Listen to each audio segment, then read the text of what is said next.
All right, best for last, right? That's right. Okay. Well, you got one more after you. Hi guys, my name is, wait, there's one more? There is. We got one more. Okay, we got a little bit before we go.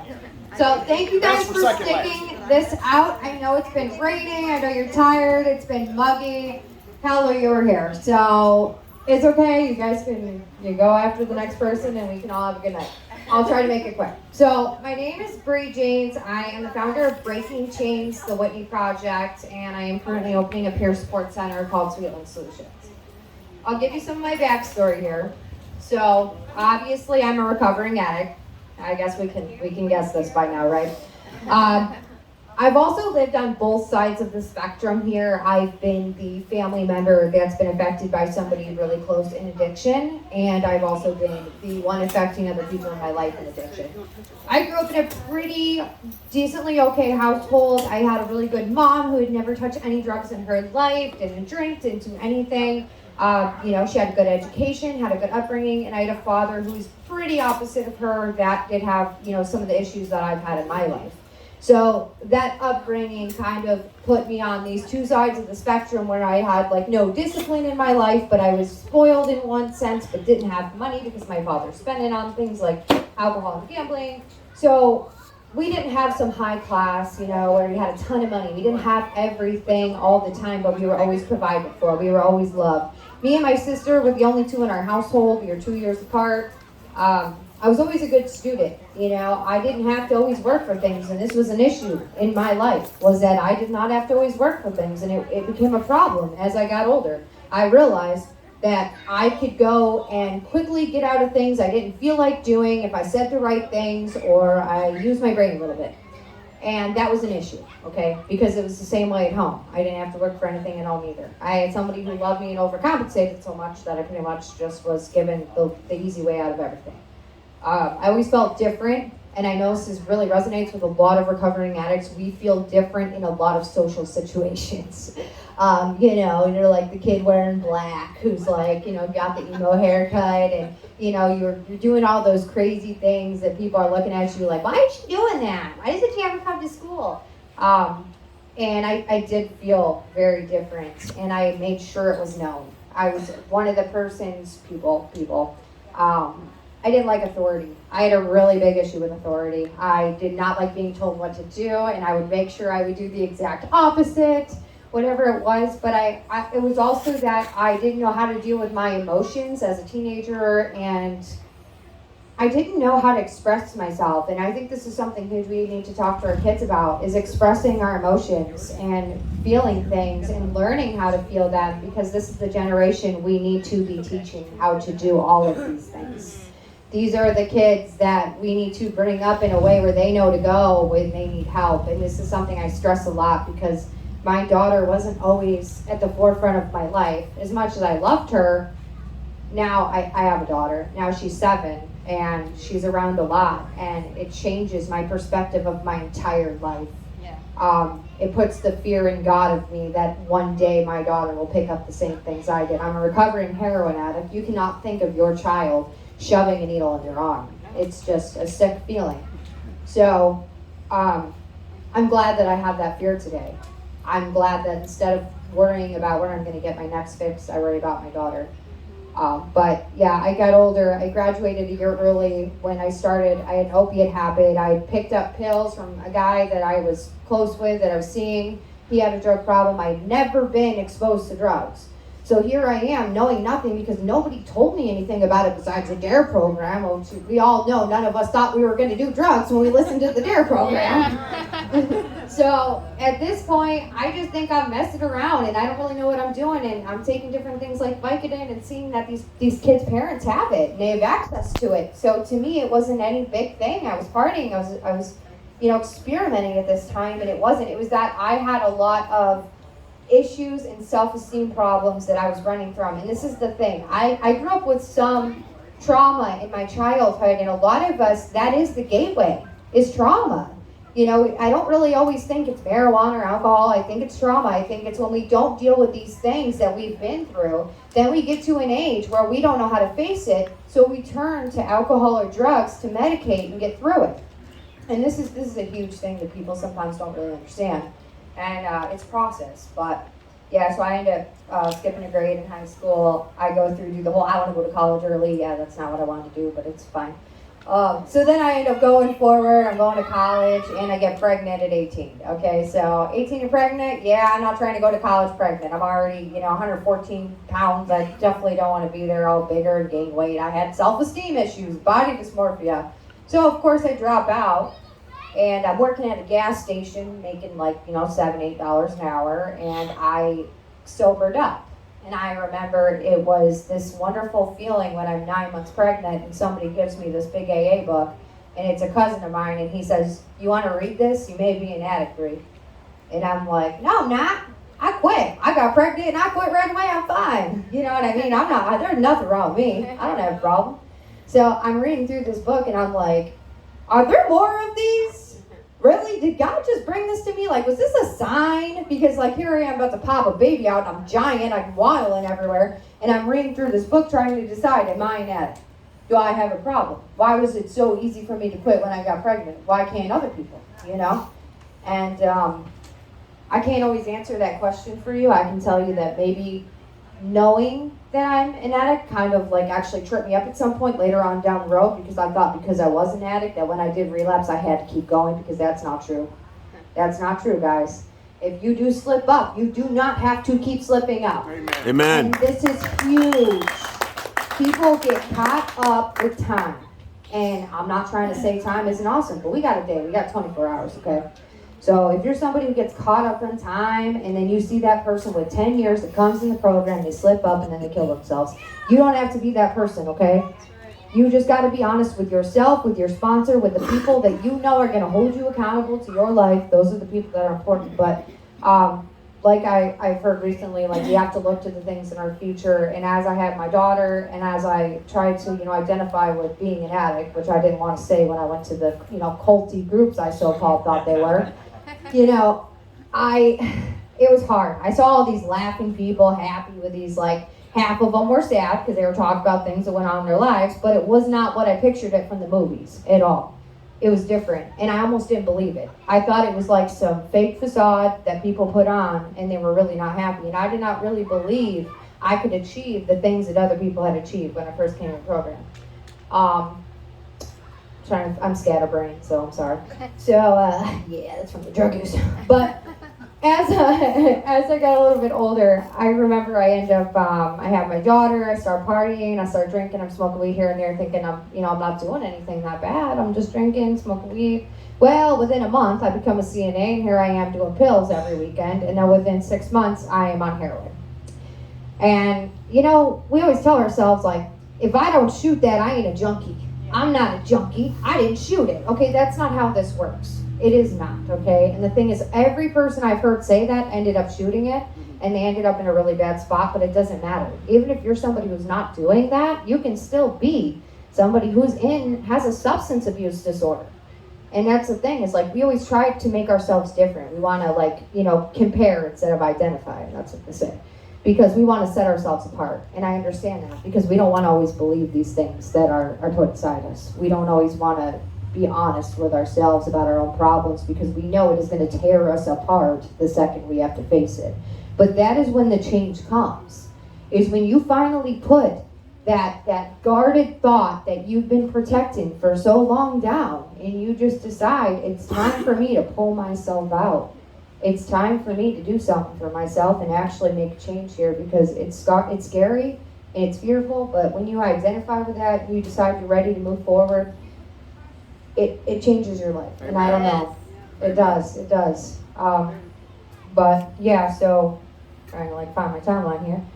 So I end up deciding I'm going to go to treatment maybe a year and a half into my IV heroin addiction, and I'm dating the same guy who's doing the same thing. Now my sister, who's 2 years younger than me, is also using, and she was about 15 and I'm about 17 or 18. No, we're going 19 and 16. I didn't necessarily get her into it, but she followed everything I did. She watched every single thing I did, and I was so blinded by my own disease that I didn't see her. I saw the toxicity in my relationship. I saw working 70 hours a week, and I was taking care of elderly. And I wasn't doing anything wrong in those situations, but I was using. So obviously I was putting these people in danger, but they saved my life. These people that I took care of gave me a reason to live. Amen. And I can't even describe it. And then when I got told, look, we know you have a heroin problem and we know that you need treatment, it felt like something, I'm a nurse, so like we know I'm one of those caretaker people. So my heart, like I felt like I lost everything. I already knew my daughter was with my mom and she was safe, but these people who I had literally tried so hard to be there for, to keep that one good karma thing, that good karma that I needed to keep myself afloat and say I was doing okay, it was gone. So I go to a treatment center in Florida, and I mean, I was completely brokered out. I was somebody who was treated wrongly in the treatment center field. And I talk about this because it was a huge thing 5-6 years ago, and before that, up to in the 1990s it was going on.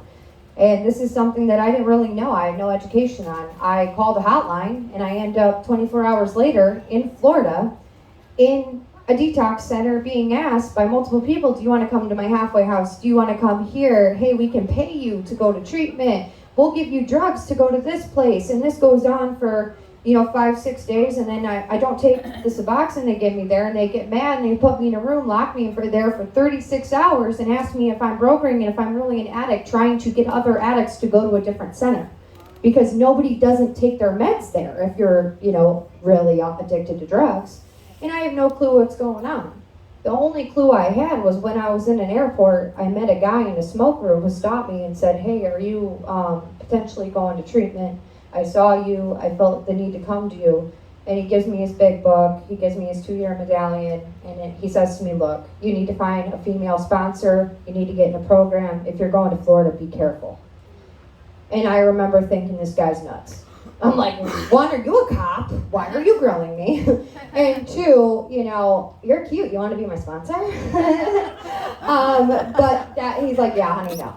But that was one of those things like where he's trying to warn me and I didn't get it. So I go to Florida, I get stuck there for 11 days because I'm not allowed to go, because now my marketer's decided he's not going to let me revoke him because I'm not going to long-term treatment, because now I've been told what's going on by one of the clients and I don't want to go. I want to go home. And he gets mad, yells at me, tells me I'm a scumbag and how I'm ruining his money and blah, blah, blah. And now I'm starting to see what's going on down there. I come home after they finally let me go. And here's the thing, I could have left AMA, but they get to keep my stuff. They get to keep my phone. They get to keep all my clothes.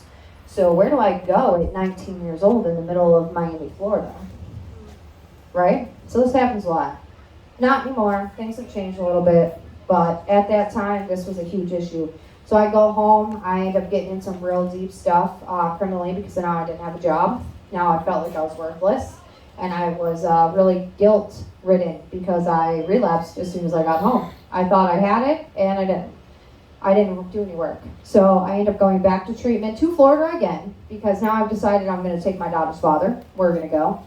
And for the next 6 months, I am basically thrown around between 24 treatment centers, raped, drugged, stolen from, left on the side of the road by different marketers, people that run treatment centers, people that are a part of treatment centers. So I had a really bad taste left in my mouth when I got home. Yeah.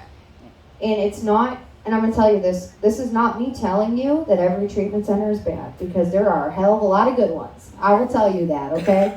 But I am telling you that when you look to send somebody to treatment, do your digging and make sure you keep an open mind and don't just assume that everyone is perfect, because there are always going to be good people that work for some tainted places that have maybe a lot of bad going on, and then some people who maybe don't have the right intentions that are working for good places. You got both sides of that spectrum. When you're real sick, it's easy for us to be pinpointed. So don't just jump on that and think it's all like that, because it's not. I ended up coming home and I was done. So I'll tell you that experience in Florida changed my life for the better, because going through all that pain and that suffering, I met women that were prostitutes, and the sickness that they had inside them from the things that they felt so shameful for. I am glad that I did not, because I was so close to that point. I was homeless on the streets of Miami, sleeping under the tri rail, for God's sakes. That close, you know what I mean? So I'm glad that I experienced those things, because it made me see my bottom.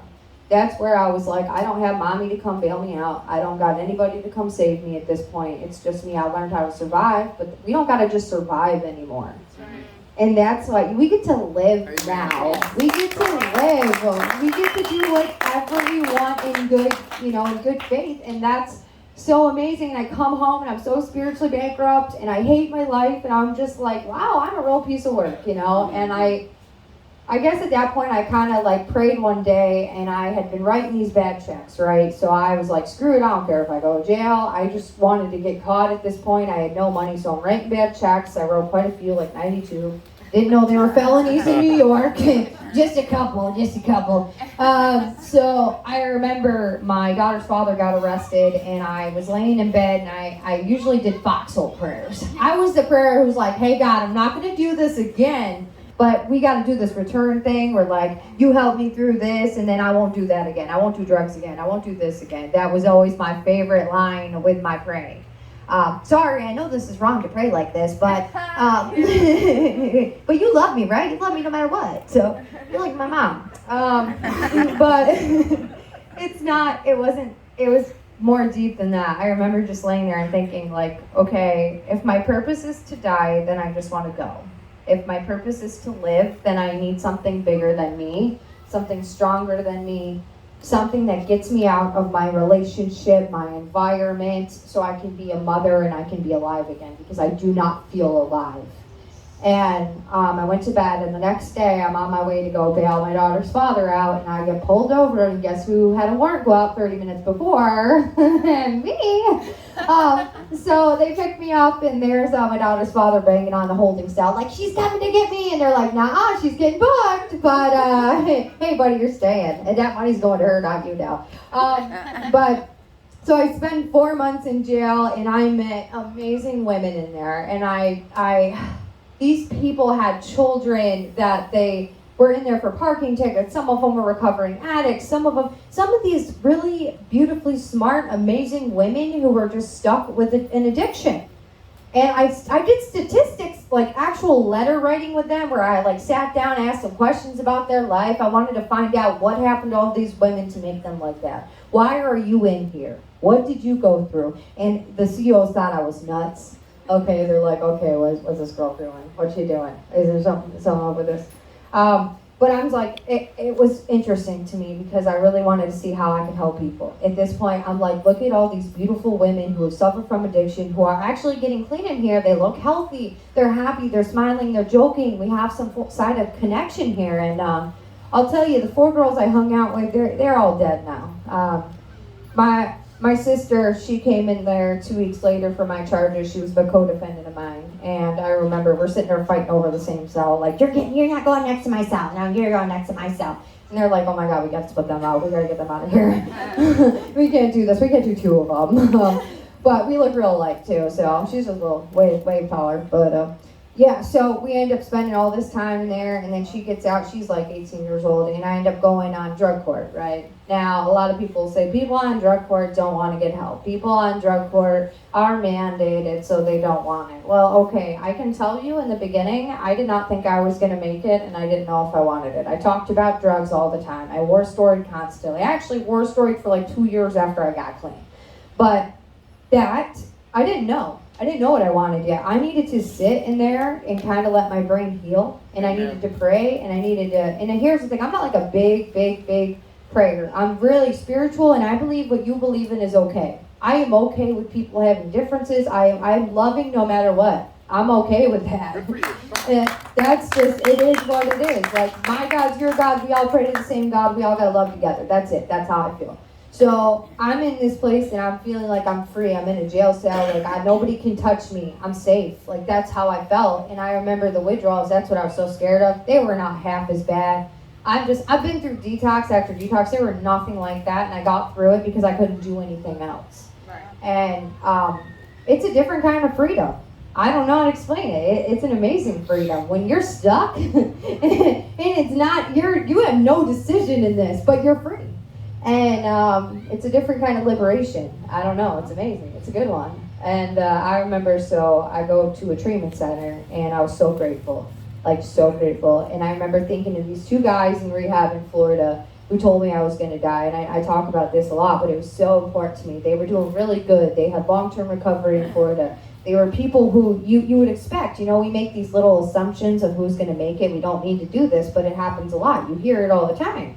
And these two guys are like, you're going to die. You're going to die. If you don't get with the program, you're gonna die, girl. You got to get your stuff together. You're laying on the park talking about how you're sick and you're on the floor. You don't want to ice skate. You're going to die. So they're both dead. Okay, they both died within 4 months, along with the 2 people that also said the same thing to me in jail. And I almost believe this. Like, I almost truly believe they were right. And sometimes I still wonder, like, why me?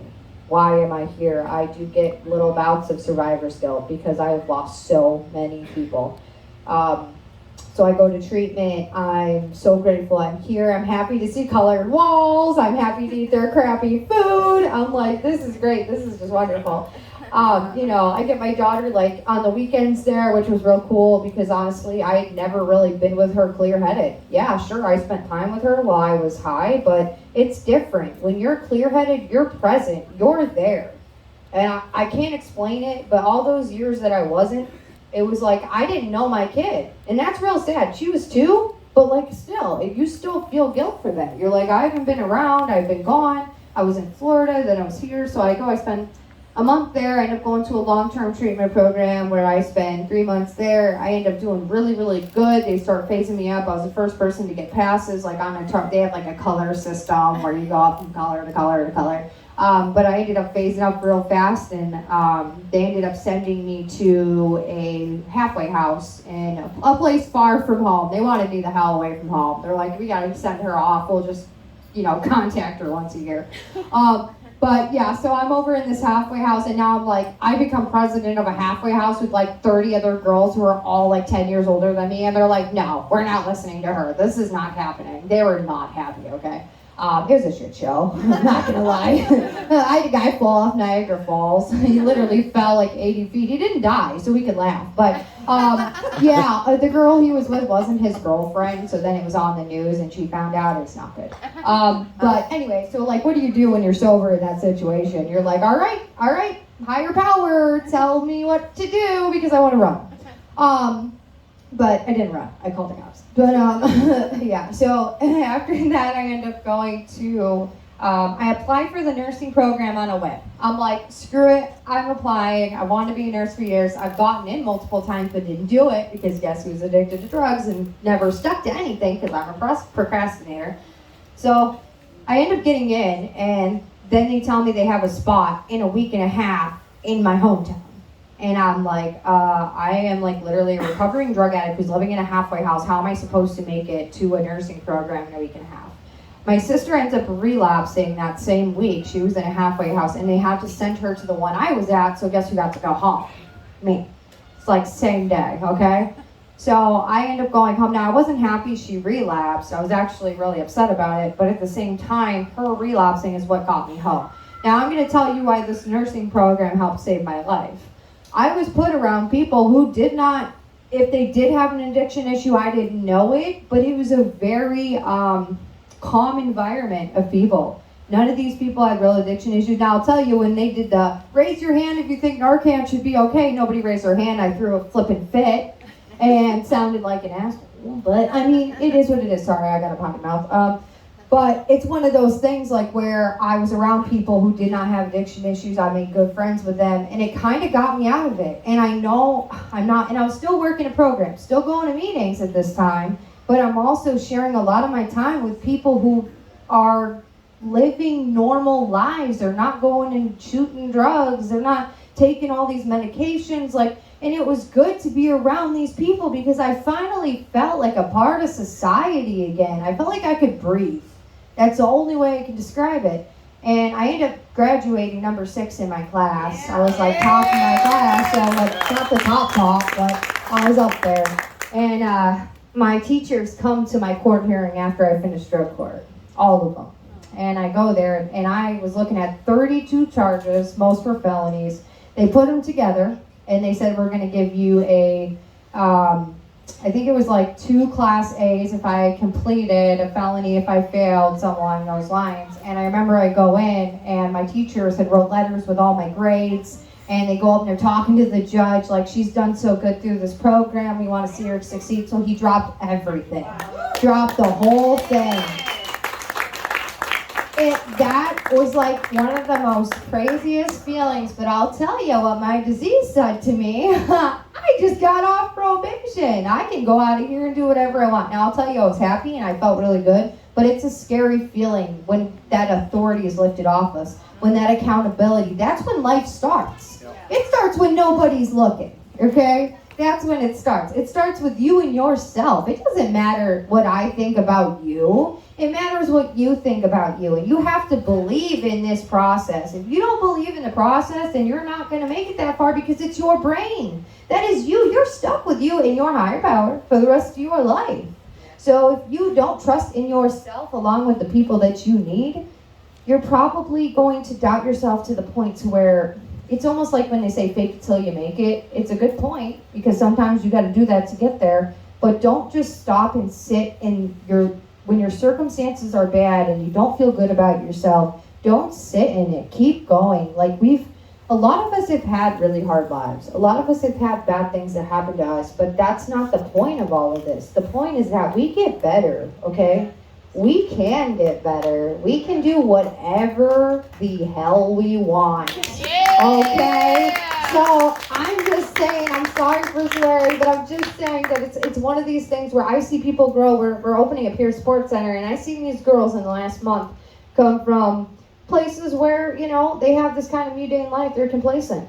And they start coming in. They're coming every day. They're starting to feel this, womanly vibe where we're, empowering one another. We're like, yeah, you tell him to wash those dishes, girl. You tell him to get them done tonight. You put your foot down. But that's the thing. They start getting in. They're like, okay, I have some power in me. I am okay. I can get through these things. So we talk amongst one another. And it is such a beautiful thing to have women to women, just as it is men to men. Amen. And, I've been in a relationship for 2 years, and this is where I know my story is all scattered, but I go to school, I get out, I've been seeing a guy who's severely abusive through this time, and this is the number one rule that I broke. Okay, you do not date in early recovery. Don't do it. Don't meet a guy in rehab and run off with him, okay? Don't do it. So I end up dating this guy, and I'm seeing him twice a month, and he's just doing drugs and going to treatment every month. He didn't live with me though, so it's okay. But that's what I'm saying is I literally was kind of stuck in this position again in my recovery. Did I get through it? Yes. Did I think I was going to? I was not sure. I was going to make it through this. So I started going to meetings a lot, and I started talking to people about this. And I remember when it was over and I finally left the guy, everybody's like, why didn't you just leave him? And I met my best friend who's back there, by the way. The reason I left him was because I met this woman out of nowhere. We talked to do a live for Facebook, and I thought, she's so much alike me, and we both are in recovery, and I just can't stand the idea of not having another friend because the guy I'm with doesn't want me to have friends. And I couldn't do it. It was something as simple as that, where all this stuff had gone on, I was covering bruises to go to school. I was in this blank state of mind. And something as little as just meeting somebody new changed my whole life. Amen. And I hope he gets better. I hope he does. But and then I go on, and I remember the day I got my nursing license, I get a call. Now, they don't just hand you a nursing license when you had 32 charges. They don't. So I had to go through these 3 big processes where you go through and you meet with counsel, you have to send in dispositions, you got to explain why your character is somebody who should be a nurse, you got to send in a budget. They wanted a budget so I wouldn't take people's money with checks if I was broke. I'm like, I was a heroin addict. I wasn't just broke, okay? I've been broke this whole year, guys. I'm running on student loans. Let's be real here. But I just remember it kind of felt like the process is usually the opposite. We see nurses come in and they end up on drugs and then they come out and they go through treatment. So it was the opposite of that effect. And I remember the 3rd guy that had to vote me in, he said 2 months and they'll let me know, okay? So I get a call that day that he had decided yes on my letter that I sent. Now I'm a writer. I write a lot and I talk a lot. So I'm like, all right, I did a good job. And I remember calling my sister, and my sister didn't answer. She had been out, she was living with a boyfriend, and she had just gotten off probation that morning. She had gone in front of a judge and said, thank you for taking me off probation, you saved my life, okay? My sister is not the same as me. She didn't know how to use her voice. She didn't know how to speak to people. She didn't know how to ask for things when she needed them. She didn't know how to fight for her life. And that is something that we all obviously have because we're here. I'll tell you that. But it's a hard thing. It's a day-by-day process. It doesn't always come out when it needs to. You know, we got these issues that we've manifested and we see in our reality, things that we're hoarding inside us we haven't talked about. We're not doing certain things to keep up with ourselves, like going to counseling, going to meetings, going to whatever program works for you, because I don't care what program works for you. You're in recovery when you're in recovery. But I will tell you, if you're not doing anything, you know what's going to happen. I mean, even if you don't relapse right away, you're just holding on for dear life by nothing. You got nothing. Your addiction is sitting there waiting for you to slip up. It's waiting for that day. And if you don't have that coping, you know, we know what happens to those people. You know, over 20 million people in America suffer with addiction. 21 million are in recovery. Okay, so we got a lot of people who are in recovery. So we don't have to just look at those overdose statistics of the 91,000 I think that have passed away. We got a lot of people out here who are getting this. They're seeing this. We're moving, okay? This is a little bit on our government right now, but that's besides the point.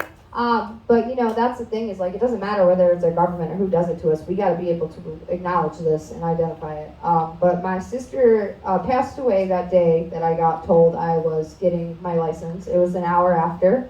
She was found dead in the parking lot behind a credit union, and she was 20 years old. So as hard as it was, I remember feeling like the reality of my life was ripped in half. And I can't explain the feeling, but you know when everything feels black and white?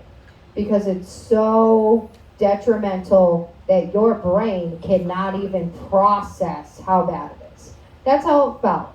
And I remember feeling like a robot for the next 4 months. I guess I felt like I couldn't do anything about it. So I brought rehabs to her memorial, I brought tons of people in, and I was overcompensating with all these people who were going to help all the addicts in the seats, you know, and everybody's like, what's wrong with her? You know, they're looking at me like she's just talking like everything's fine. It's okay to grieve how you grieve. This is a big thing. Like, there is no normal grieving. Now, if it's over a year, it is called complicated grief. But that's besides the point. You know, we all have a way that we deal with things, and that's okay. But if that way of dealing with things turns to drugs, alcohol, you know, all those other addictions we like to fill our problems with, we got to know when to stop. We got to know how to pull ourselves out, and that's recovery. It's a process. We start to learn quicker. We start to learn faster. We start to see the bad signs before they get so close that they grab us, you know? That's the process. So, I'm trying to figure out where I'm at here. So she passes away, and I end up starting Breaking Chains, the Whitney Project. So I brought people on that were in my community, that were in recovery, that did not have a voice, right? So I see all these people speaking online, they're doing their thing, they're out there, and I'm like, I want to help these people in the community, your local baker, your person that's literally sitting there working day in and day out to live a normal life. I want to help them to use their voice. I want them to be able to speak to this community. People who don't go to meetings, I want them to hear a story. I want them to see this, because there is a light in all the darkness. So I go and I bring people on, and I was trying to deal with my grief. I know that now, but at the time I didn't. So I'm bringing all these people on, doing all this stuff. I start speaking. That's how I started doing this stuff. And I started sending people to treatment for free through Medicaid. Like, I send them to a Medicaid funded facility, and people get, you know, I've been offered jobs for facilities. I haven't taken one yet, just because I don't know when I'll be ready for that type of thing. I may never, but I'm happy with where I'm at. I'm happy with doing it out of my time and just doing that. Like I said, I've been in a relationship for 2 years. I did end up meeting a guy who's in recovery. He had been clean for a year, which is already kind of like a little early for somebody who had 3 years, and I had just been through all this stuff. But he was the first person who actually saw me and cared about me and gave me peace. And this was so important to me. My brain was so wrecked in half that after this abusive relationship, my sister dying, and on top of this, my best friend died 2 days before she did.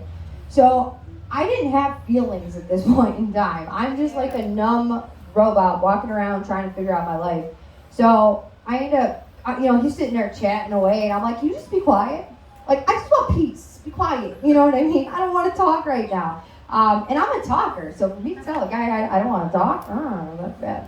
But we're watching TV, we're like doing these normal things, and it scared me. And I remember thinking, like, I don't know if I can date somebody this nice and this calm, also this early in recovery. And this was an issue for me in my brain. And I remember it was a green flag and a red flag, and I didn't know if I was like reverse psychologying myself. Like, is he really good? Is he good? Or is he bad? Is he bad? I think he's good. Is he good? I think he's bad. Like, what's going on here? What's wrong? What's wrong? And he's cute, so there's something wrong. So I go and I end up, living with him. He's got a daughter. I got a daughter. My daughter's 7 now. His daughter's 7. And, we've had a struggling couple years. He did end up relapsing after his mother passed away. And that was the hardest couple months of my entire existence. And I say this truly. As the person who is dealing with someone else, as a recovering addict myself, dealing with someone else who is dealing with the drug of choice that I used to do, it is one of the hardest things you can ever go through, especially if it's in your life, in your home. It is so different than when you go and you tell the family member, separate from them, don't hand them money, don't enable them. It is so much different when it's your family, when it's your person. It's, not gonna cry. It's one of those things that just, you don't know if you're gonna lose another person. And you don't know if you can even afford to lose another person. Are you so mentally spent, that you can't do it? And it scared the living shit out of me, I'm not gonna lie. But he's in long-term treatment now. He's been in there for 3.5 months, which is good. I'm glad, I'm happy for him.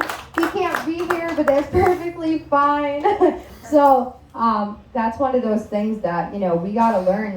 We gotta learn when to be smart about our life. We gotta learn when to put us first. And that's really hard sometimes. You wanna go out there and be in the recovery field. You wanna help people 6 months clean. It is not that easy, and it's really hard, and you got to be careful with yourself. You got to make sure your recovery comes first. This is so giant, so huge and detrimental, because we want to give all this love, we want to give back, we want to help the community, but we don't realize we haven't even helped ourselves yet. We haven't even filled those voids that we've been trying to fill for so long, and you can, and you can get through it, and just don't be so hard on yourself. And this is something that I stress too. There's this etiquette sometimes at these rallies and these events. It's not about that. It's about being who we are. It's about loving people and spreading love and joy and hope to all these people. Our strength, experience, and hope. That's what we're sharing. We're trying to help people. We're trying to guide them to a better place. But you cannot. The newest person is the most important person. And sometimes I don't always see that. So if you're somebody who's lost yourself because you're complacent in your recovery, you're quick to judge because you don't know what's going on with you yet, it's okay, we're human, it happens. But I will tell you that let that person feel what they're feeling and allow you to feel what you're feeling. And I got a peer center now, I public speak, I'm a nurse, I have, 2 beautiful daughters that are amazing. I'm a mother, that's the most important one of all, and I don't know, it's amazing, and you can get there, and you just have to believe in the process, believe in you are not always wrong. And I know I say this a lot, but trust your intuition sometimes, trust your gut, because when it's calling you, and I know I've been talking forever, but when it's calling you, and it's time for you to make that change. It's time for you to break your walls down and be honest with yourself and with that person up there listening to you, whatever that is that you believe in. That's when it's time to go for it. And don't ever stop. Don't stop at your dreams. You can get up here. You can get wherever the heck you want. I'm not going to swear again. But you can get where you need to be. And you might look at somebody on the stage and think, I wish I could do that. But I can't. I'm not voiced enough. Yeah, you are. You can be the person you needed as a child. You can be the person that your child will need. You can be anything you want to be. And this is said to me from a young age, and I know I'm spitting a little too much, but it is really, really important to believe in yourself. And I can't even stress that enough, because so many people just don't, and they need to. But you can get there. Recovery is possible. Amen. All right, I'm done. Thank you.